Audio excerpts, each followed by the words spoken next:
सनातन हिंदू धर्म में तुलसी के पौधे का महत्व सबसे अधिक है।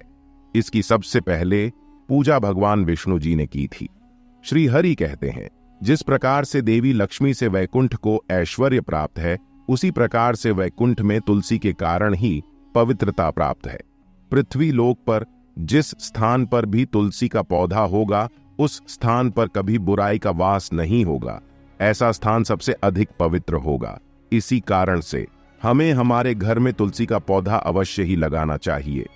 तुलसी के पास दीपक जलाने से क्या होता है, आइए जानते हैं इस प्राचीन महान कथा के माध्यम से, जो भगवान श्री कृष्ण ने देवी सत्यभामा को सुनाई है। दोस्तों, एक समय की बात है, देवी सत्यभामा भगवान श्री कृष्ण के पास आकर उनसे पूछने लगती है, हे स्वामी, आपने मुझे तुलसी के पौधे को जल देने का महात्म्य सुना दिया है, लेकिन तुलसी के पास दीपक जलाने का क्या महा। हाँ, मैं रोज शाम को तुलसी के पास दीपक क्यों जलाया जाता है? इससे मनुष्य को कौन सा फल प्राप्त होता है?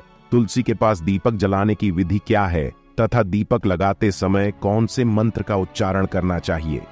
कृपया आप मुझे विस्तार से बताइए। भगवान श्री कृष्ण कहते हैं, हे देवी, आज तुमने समस्त संसार के कल्याण की भावना से बहुत ही उत्तम प्रश्न किया है। तुम्हारे इस प्रश्न का उत्तर देने से पूर्व मैं तुम्हें एक प्राचीन इतिहास सुनाऊं, जिससे तुम्हें तुम्हारे सभी प्रश्नों के उत्तर मिल जाएंगे। शाम को तुलसी के पास दीपक जलाने से जो फल मिलता है, उसी का वर्णन मैं इस कथा में करूंगा। इसीलिए तुम इस कथा को ध्यान पूर्वक सुनना। इस कथा को ध्यान से पूरा सुनने मात्र से ही मनुष्य को 100 वर्षों तक तुलसी के पास दीपक जलाने का पुण्य प्राप्त होता है। देवी सत्यभामा कहती हैं, हे प्रभु, मैं इस कथा को सुनने के लिए उत्सुक हूं। कृपया आप इस कथा को मुझसे कहिए। तब भगवान श्री कृष्ण देवी सत्यभामा को वह कथा सुनाने लगते हैं। हे देवी, पूर्व काल की बात है। दक्षिण दिशा में तुंगभद्रा नाम की एक बहुत बड़ी नदी है। उसी नदी के किनारे पर हरिहरपुर नाम का एक अत्यंत सुंदर नगर बसा हुआ है। उसी नगर में हरि दीक्षित नाम के एक ब्राह्मण निवास करते थे। वे अत्यंत गुणवान, चरित्रवान, धर्म कार्य करने वाले तथा वेदों के मार्ग पर चलने वाले थे। उन्होंने समस्त शास्त्र का अध्ययन किया हुआ था। उसी ब्राह्मण की एक पत्नी थी, जिसे लोग दुराचार कहकर पुकारते थे, क्योंकि उसके कर्म ही उसके नाम के अनुसार थे। वह सदैव ही अपने पति को अपमानित करती थी, अपने पति के लिए कुवाच्य कहती थी, पति को भयंकर दुख देती थी, पति के लिए कभी भोजन नहीं बनाती थी। उसने उसके पति के साथ कभी शयन नहीं किया, कभी उसके साथ प्रेम से व्यवहार नहीं किया। पति के मित्र परिवार के लोग घर पर आते तो वह स्त्री उनको अपमानित करके भगा दिया करती थी और स्वयं काम भाव से उन्मत्त होकर निरंतर अन्य व्यभिचारिणी स्त्रियों के साथ घुमा करती थी। उसका मन पति को छोड़कर पराये पुरुषों में लगा रहता था। उसने कभी अपने पति से प्रेम से बात नहीं की, किंतु पराये सुंदर सुंदर पुरुषों के संग बैठकर बातें करती थी। पराये पुरुषों को मोहित करने के लिए सज धज कर गांव में घूमने जाया करती थी। कभी वह वन में किसी वृक्ष के नीचे खड़ी रहकर सुंदर पुरुषों की राह देखने लगती और किसी दुष्ट पुरुष को मोहित करके उसके संग भोग विलास किया करती थी। फिर एक दिन वह दुराचारी स्त्री वन में जाकर एक वृक्ष के नीचे खड़ी हो गई। उसका चित्त काम से भरा हुआ था।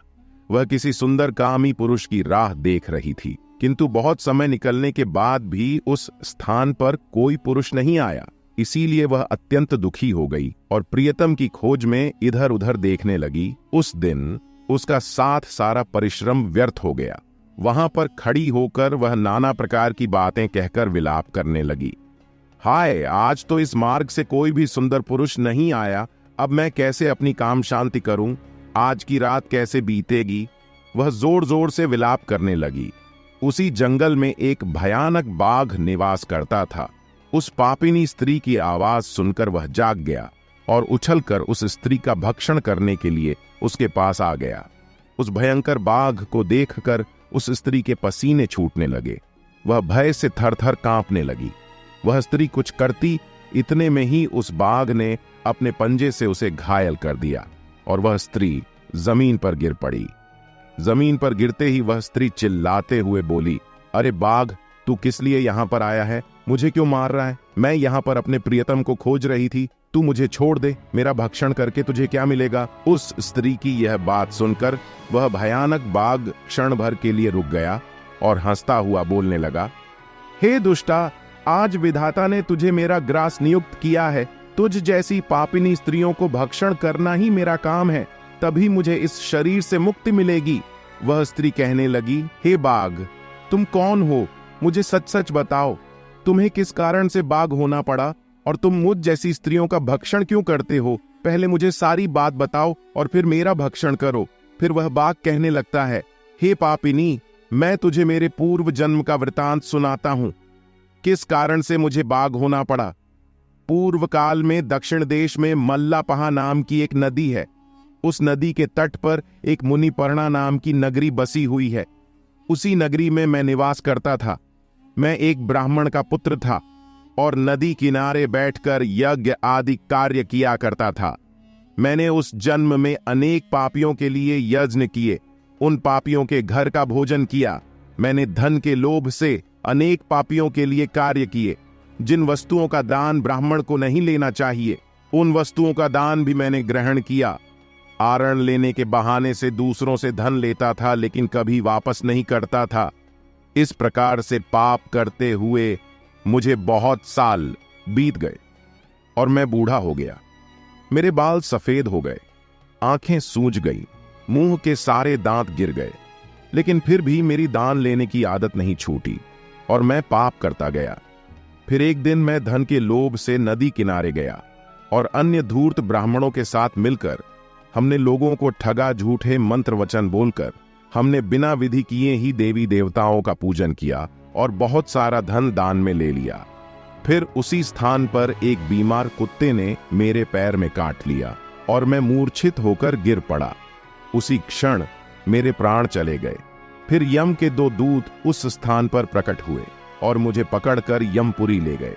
वहां पर यमराज ने चित्रगुप्त से मेरे कर्मों का लेखा जोखा निकालने के लिए कहा। फिर चित्रगुप्त कहने लगे, हे धर्मराज, इस ब्राह्मण ने घोर पाप किए हैं।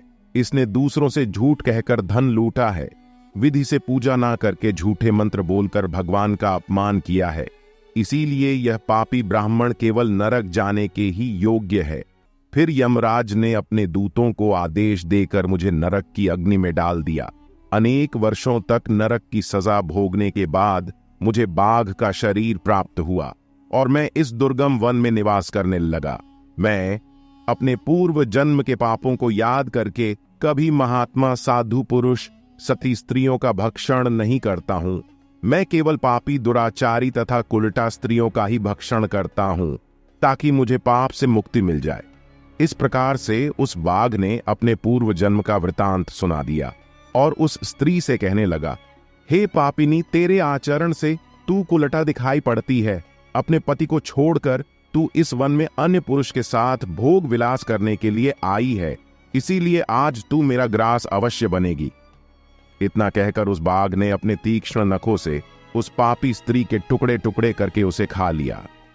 फिर उस स्थान पर यम के 2 दूत प्रकट हुए और उस पापिनी स्त्री को उठाकर संयमनीपुरी में ले गए। वहां पर उसे यमराज के सामने खड़ा किया गया। फिर चित्रगुप्त ने उस स्त्री का लेखा जोखा निकालते हुए यमराज से कहने लगे, हे धर्मराज, यह स्त्री तो अत्यंत पापिनी है। इसने घोर पाप किए हैं। इसने व्यभिचार किया है। इसने अपने पति की कभी सेवा नहीं की। अपने पति को भूलकर पराये पुरुषों के संग भोग विलास किया करती थी। उसके पापों को सुनकर यमराज ने उस स्त्री को अग्नि से भरे हुए कुंडों में डालने का आदेश दिया। अनेक वर्षों तक उसे उस कुंड में पकाया गया। फिर उसे निकालकर ररव नामक नरक में डाल दिया गया। इस प्रकार से उसे अनेक वर्षों तक अलग अलग नरकोडुरु वह महापाप स्त्री पुनः पृथ्वी लोक पर आकर चांडाल के रूप में उत्पन्न हुई। चांडाल के घर में जन्म लेकर वह फिर से अनेक पाप करने लगी, व्यभिचार करने लगी, अनेक पापी पुरुषों के संग विहार करने लगी। फिर कुछ समय बाद पूर्व जन्म के पापों के कारण उसे कोढ़ का रोग हो गया और वह भयानक पीड़ा सहन करने लगी। उसका अंग अंग जलने लगा, उसके नेत्रों में पीड़ा होने लगी। इस दुख को सहन करती हुई वह दिन बिताने लगी।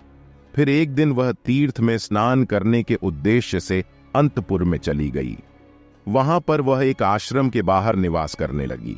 उस आश्रम में एक तुलसी का पौधा था।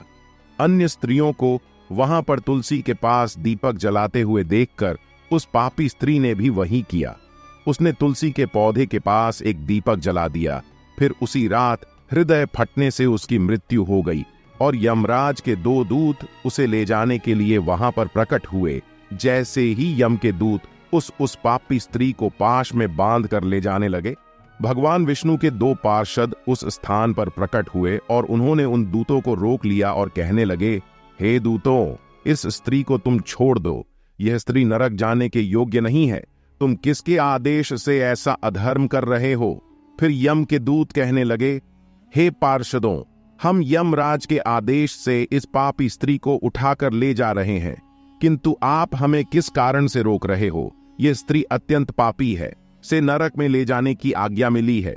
फिर पार्षद कहने लगे, हे दूतों, यह स्त्री तो विष्णु भक्त है, यह नरक जाने के योग्य नहीं है।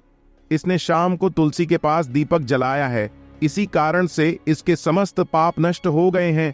इसीलिए अब यह नरक जाने के योग्य नहीं है, यह स्वर्ग जाने की अधिकारी बन चुकी है। पार्षदों की बात सुनकर उन यमदूतों ने उस स्त्री को उसी स्थान पर छोड़ दिया और यमलोक लौट गए। वहां जाकर उन्होंने यमराज को सारा वृतांत सुना दिया।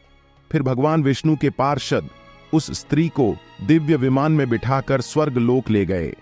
भगवान श्री कृष्ण कहते हैं, हे देवी, सत्यभामा, इस प्रकार से तुलसी के पास केवल दीपक जलाने मात्र से ही मनुष्य के सभी पाप नष्ट हो जाते हैं।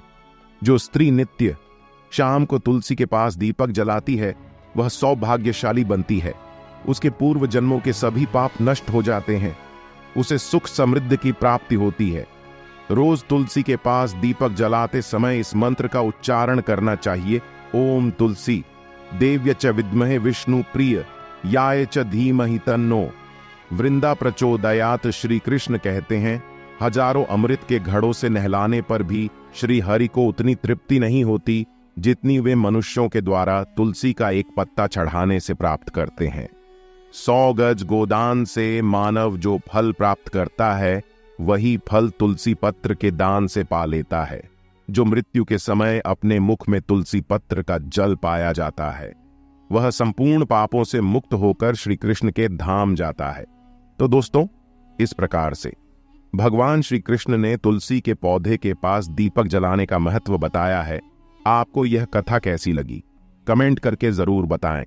जानकारी अच्छी लगी तो वीडियो को लाइक जरूर करें। कमेंट में जय श्री कृष्ण, जय मां तुलसी जरूर लिखें। साथ ही ज्ञान वास्तु चैनल को सब्सक्राइब करें। आप सभी का धन्यवाद।